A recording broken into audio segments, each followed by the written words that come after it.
नमस्कार, प्रदेश की अहम खबरें लेकर हाजिर है सुजस आवाज राजस्थान। सुजस पॉडकास्ट में मेधा से आप सुन रहे हैं प्रदेश के मुख्य समाचार। एक नजर आज की हेडलाइंस पर। मुख्यमंत्री भजनलाल शर्मा ने राइजिंग राजस्थान के तहत चिकित्सा विभाग की प्री समिट में की शिरकत। Invest in health, innovate for holistic future theme पर हुआ आयोजन। मुख्यमंत्री कोटा प्रवास पर जन सुनवाई कार्यक्रम में आमजन की समस्याओं के जल्द निस्तारण के दिए निर्देश। मुख्यमंत्री ने बच्चों और प्रदेशवासियों को दी बाल दिवस की शुभकामनाएं। कहा, बच्चे विकसित भारत के आधार स्तंभ। और 7 विधानसभा क्षेत्रों में हुआ 69.29% मतदान। खीवसर में सर्वाधिक 75.62% मतदान। और अब सुनिए खबरें विस्तार से।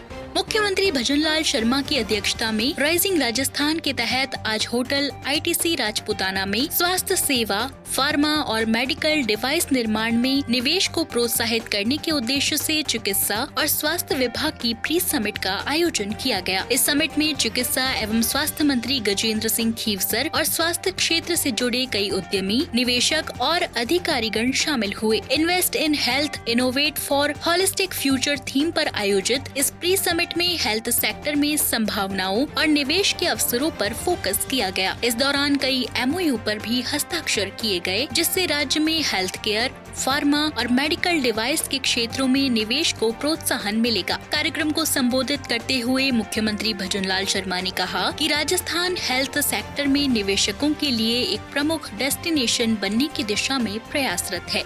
आज चिकित्सा एवं स्वास्थ्य विभाग द्वारा आयोजित rising Rajasthan global investment meet में आप सभी का स्वागत है, अभिनंदन है। ये क्षेत्र ऐसा क्षेत्र है कि इसमें चिकित्सा और स्वास्थ्य से ज्यादा सेवा का भाव बहुत बड़ा होता है। मुझे बेहद खुशी जताते हुए हमने निवेश के क्षेत्र में महत्वपूर्ण उपलब्धियां हासिल की हैं। हम अभी तक इस समिट के लिए 18 लाख करोड़ रुपए से अधिक के MOU हस्ताक्षर कर चुके हैं कि स्वास्थ्य क्षेत्र में निवेश के प्रति निवेशकों ने काफी रुचि दिखाई है। राज निवेश पोर्टल पर अब तक चिकित्सा से जुड़े 57,000 करोड़ रुपए से अधिक के करीब 300 निवेश प्रस्ताव प्राप्त हुए हैं। इसे प्रत्यक्ष अप्रत्यक्ष रूप से करीब 6 लाख लोगों को रोजगार के अवसर उपलब्ध होने की संभावना है। इनमें से 223 प्रस्तावों का विभागीय स्तर पर अनुमोदन भी हो चुका है। स्वास्थ्य के क्षेत्र में यहाँ एक से एक बढ़कर एक योजना संचालित है। यूनिवर्सल हेल्थ कवरेज की दिशा में राजस्थान मिसाल बनकर उभरा है। प्रदेश में करीब 88% आबादी स्वास्थ्य बीमा से कवर है,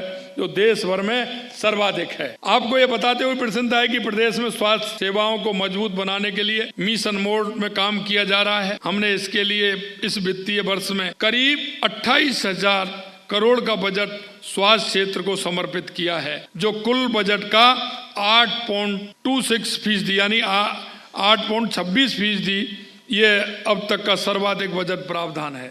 मुख्यमंत्री भजनलाल शर्मा ने आज अपने कोटा प्रवास के दौरान सर्किट हाउस में आयोजित जन सुनवाई कार्यक्रम में देवतुल्य जनता से स्नेहपूर्ण भेंट की। इस दौरान मुख्यमंत्री ने सभी की समस्याओं को गंभीरता से सुना और उनके तुरंत निस्तारण के लिए संबंधित अधिकारियों को उचित दिशा निर्देश दिए। बढ़ते हैं आगे। मुख्यमंत्री भजनलाल शर्मा ने प्रदेशवासियों को बाल दिवस की शुभकामनाएं दी हैं। मुख्यमंत्री ने कहा कि बच्चे विकसित भारत के आधार स्तंभ हैं। उन्होंने कहा कि इस अवसर पर मैं प्यारे बच्चों और समस्त प्रदेशवासियों को हार्दिक बधाई और शुभकामनाएं देता हूँ।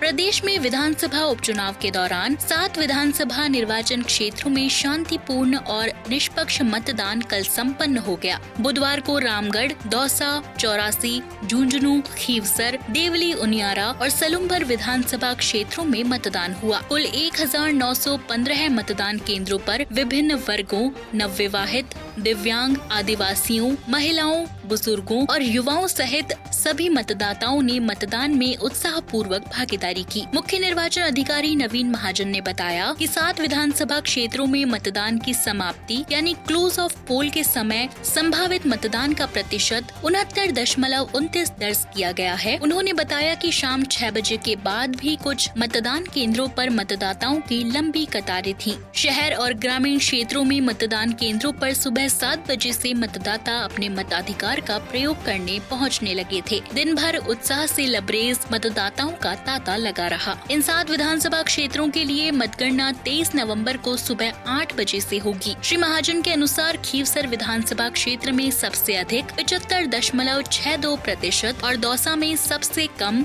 62.1% मतदान हुआ। मुख्य निर्वाचन अधिकारी ने बताया कि उपचुनाव के दौरान बेहतर कार्य योजना, नवाचारों और गहन मॉनिटरिंग के फलस्वरूप मतदान निर्बाध और सुचारू ढंग से संपन्न हुआ। उन्होंने कहा कि पहली बार मतदान करने वाले युवाओं सहित अन्य मतदाताओं को मतदान केंद्रों पर प्रमाण पत्र दिए गए और पौधरोपण करवाया गया।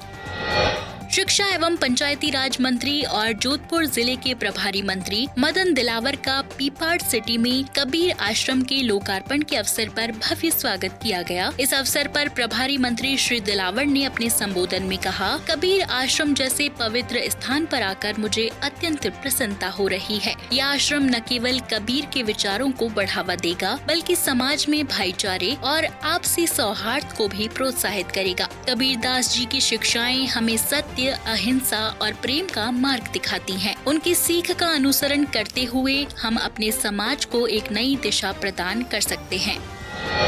बढ़ते हैं आगे। जिले के किसानों के लिए गावधानी और खेतों की ओर जाने वाली राह आसान करने के लिए जयपुर जिला कलेक्टर डॉक्टर जितेंद्र कुमार सोनी ने नवाचार करते हुए रास्ता खोलो अभियान शुरू करने की कार्य योजना लागू कर दी है। जिला प्रशासन के इस अभियान से निश्चित रूप से आमजन को राहत मिलेगी। ग्रामीण क्षेत्रों में रास्तों की भूमि पर अतिक्रमण को लेकर जन सुनवाई के दौरान बड़ी संख्या में परिवाद प्राप्त हो रहे हैं। रास्तों को लेकर न्यायालय में भी वाद दायर किए जाते रहे हैं। ऐसे प्रकरणों में निरंतर बढ़ोतरी होने से आमजन को न्यायालय के चक्कर लगाने और जन धन की हानि होने के साथ साथ क्षेत्र की कानून व्यवस्था भी प्रभावित होती है। इसीलिए प्रशासन ने रास्ते संबंधी समस्याओं के निराकरण के लिए रास्ता खोलो अभियान चलाने का निर्णय लिया है।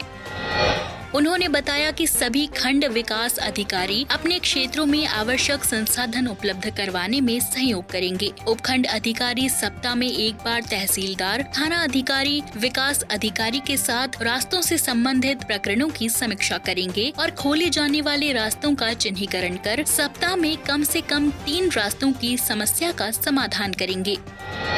प्रमुख शासन सचिव माइंस एवं पेट्रोलियम टी रविकांत ने जिला स्तर से पर्यावरण स्वीकृतियां प्राप्त 5 हेक्टेयर तक की माइनर मिनरल लीज धारकों और क्वारी लाइसेंस धारकों से परिवेश पोर्टल पर फार्म 2 अपलोड करने से शेष रहे खान लीज और क्वारी लाइसेंस धारकों से तत्काल फार्म 2 अपलोड करने को कहा है। उन्होंने निर्देश दिए कि विभाग के अतिरिक्त निदेशकों, अधीक्षण खनिज अभियंताओं और सहायक खनिज अभियंताओं से अपने क्षेत्र के माइनिंग एसोसिएशनों के पदाधिकारियों के साथ 15 नवंबर को बैठक कर सुप्रीम कोर्ट के निर्देश के क्रम में संबंधित खान धारकों से फॉर्म 2 अपलोड करने में सहभागिता निभाने के लिए आगे आने का स्पष्ट संदेश दें। प्रमुख सचिव माइंस टी रविकांत सचिवालय में जिला स्तरीय समितियों से पर्यावरण स्वीकृति प्राप्त लीज और क्वारी लाइसेंस वाली माइंस को राज्य स्तरीय समिति से ईसी जारी करने के संबंध में सुप्रीम कोर्ट द्वारा 3 सप्ताह में आवेदन करने की राह के संबंध में विभागीय अधिकारियों से वर्चुअली रूबरू हो रहे थे।